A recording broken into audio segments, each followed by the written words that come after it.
Merhaba RC severler. Bugünkü videomuzda yine 1.28 ölçeğinde bir RC aracı inceleyeceğiz. Birkaç kişi soruyordu. 300-350 lira civarında alabileceğim RC araba var mıdır diye. İşte ben bu aracı aldım. Bu yüzden de bunun incelemesini yapacağız. Bu aracı şöyle bir güzelliği var. Hem drift arabası olarak hem de normal on-road yani asfaltta kullanabileceğiniz bir araba olarak kullanılabiliyor. Öncesinde incelediğimiz araç buydu. Yine 1.28 ölçeğinde yine VR Toys'un bir aracı. Drift tekerleriyle geliyor. Bu da ona benzer bir araç. Şimdi kutuyu açalım, size detaylarıyla göstereyim. Evet, aracımızı kutudan çıkardık. Şimdi kutumuzda kumandamız geliyor. Şöyle kumandayı yatarak göstereyim. Şurada aracın sağ sol ayarları var. Yani tekerlekleri bastığınızda sağa veya sola döndürüyor. Şu iki tuşta gazı ayarlıyor. Gaz tepkisini ayarlıyor bu iki tuş. Bunlara dokunmanıza gerek yok. Zaten çok da hassaslar, iyi ayarlamışlar. Hiç dokunmanıza gerek yok. Kutudan çıktığı gibi kullanılabiliyor. 4 tane kalem pilde çalışıyor. Bu arada telefona da mesaj geldi. 4 tane kalem pilde çalışıyor. Şimdi size göstermek istediğim şey, daha önce bu aracı izleyenler bilir. Bu drift aracımız. Bu da VR Toys'un. Bu VR Toys K969 modeli. Bu da VR Toys K989 modeli. Aslında bu araçlar birebir aynı. Aralarında birkaç tane fark var. Şimdi size hemen göstereyim. Önce şunları hemen çıkartalım. Işıkları yine iyi ayarlayamamışım. Gölge oluyor. Evet, iki ağacın da pimlerini çıkardık. Şimdi araçların kablolarını çıkardığımızda birinci fark, kablolar farklı. Ve elimize aracı aldığımızda bu araçta on-road yani asfalt tekeri olduğunu görüyoruz. Bunda da drift tekeri, düz yani hiç tırtık yok. Drift için yapılmış tekerlekler. Onun dışındaki diğer fark da arkadaki bu kepleri taktığımız kuleler diyelim bunlara. Bu kule daha uzun çünkü bu Ford Fiesta kepi daha yüksek olduğu için daha yüksek bir plastik parça kullanmışlar. Onlar da arkadaki vidalardan değişiyor. Yani aslında bu iki şase tamamen aynı ve bu araçtan bir tanesini aldığınızda ben bunu çok kişi soruyordu işte 250-300 lira, 350 lira civarında alabileceğiniz araç diye. O yüzden göstermek için aldım. Şu şekilde göstermek için aldım. Bunun tekerlerini alın, buna takın. Drift arabası oluyor. Zaten şu aracı alanların çoğu, ki bu daha popüler aslında. Buna alanların çoğu 4 tane de drift teker alıyor. 4 drift teker de yani 20-30 lira bir şey alıyor. Bunları takıyor. Drift yapmak istediği zaman hem evin içinde hem dışarıda drift aracı olarak kullanıyor.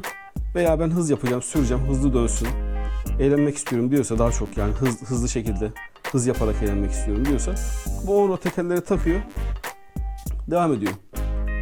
Yani o yüzden özellikle sorunlara tekrar sesleniyorum. Yani bundan hobi seviyesinde bundan daha ucuz araç bulamazsınız. Yani 300 lira mı 350 lira mı öyle bir şey. Yani aldığınız yere göre değişiyor. Banggood mu AliExpress mi artık. Şimdi şu şeyi göstereyim size. Üstünde 2 hücreli lipo pille geliyor.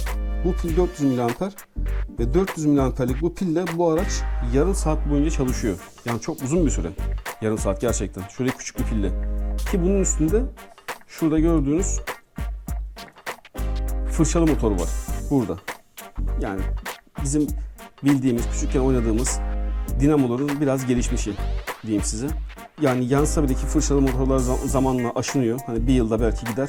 15-20 liraya alıp yenisini tekrar takıyorsunuz. Bunu eğer fırçasız motoru değiştirirseniz, fırçasız motorlar daha az enerji tükettiği için bu pille 40 dakika 45 dakika boyunca hiç durmadan araçla oynayabiliyorsunuz. Ya bu araç gerçekten çok güzel. Ben özellikle şu drift aracını evin içine durmadan çıkartıp yanlamaya çalışıyorum kendimce. Bu arada ESC ve alıcı bunda 1 olarak geliyor.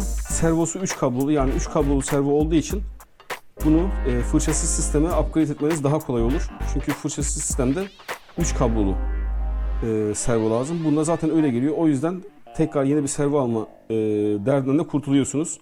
Hatta ben bu aracı, yani Porsche olanı, her şeyini upgrade edeceğim. Güzel bir araç haline getireceğim. O yüzden şöyle alüminyum komple bütün plastik parçalarını, daha doğrusu hareketli parçalarını alüminyum olarak set geliyor böyle. Bu setle değiştireceğim. Yeni kap aldım. Hatta geçenlerde Instagram sayfamda paylaşmıştım bunun yanında. Görürsünüz o kabı. O kabı takacağız. Ona ışık kiti yapılacak.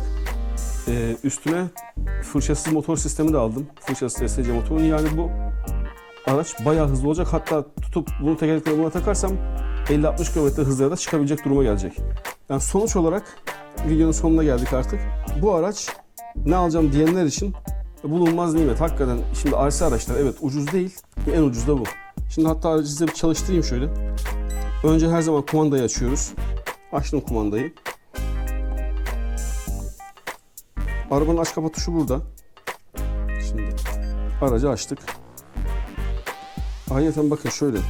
Tekerlekler proportional yani kademeli dönüyor. Siz döndürdükçe dönüyor. Şöyle elimde bir size tekerlekleri göstereyim nasıl döndüğünü. Yani 30-35 km yapıyor sadece bu şekilde. Sesinden dönüşünden anlarsınız. Gerçekten hızlı. Veya şimdi görünüyorsa şu arada beyaz. Tam şurada plastik dişliler. Ama dişliler plastik diye üzülmeyin. Adamlar açıkçası bir ton yedeğini göndermiş burada. Şimdi dışarı çıkamıyoruz biliyorsunuz bu koronavirüs yüzünden. O yüzden evin içinde biraz süreceğim. Onu da videonun sonuna ekleyip bitireceğim. Eğer bu koronavirüsten de sağ salim çıkarsak dışarıda da bunun hız testini yapacağız. Bence bayağı da 30-35 yani kafadan yapar. Zaten bunlar Minize diye bir marka var. Onun kopyası. Çok da güzel yapmışlar. 10 kat da ucuzuna yapmışlar. Tekrar söylüyorum. Soranlara tekrar sesleniyorum. Çünkü onlar için yaptım bu videoyu. 300-350 lira civarındaki paraya alabileceğiniz en iyi RC araç bu. Başka da yok. Sürüş videosundan sonra video bitiyor. İzlediğiniz için teşekkür ederim. Evde kalmaya devam edin. Kendinize iyi bakın. Hobiyle kalın. Görüşmek üzere.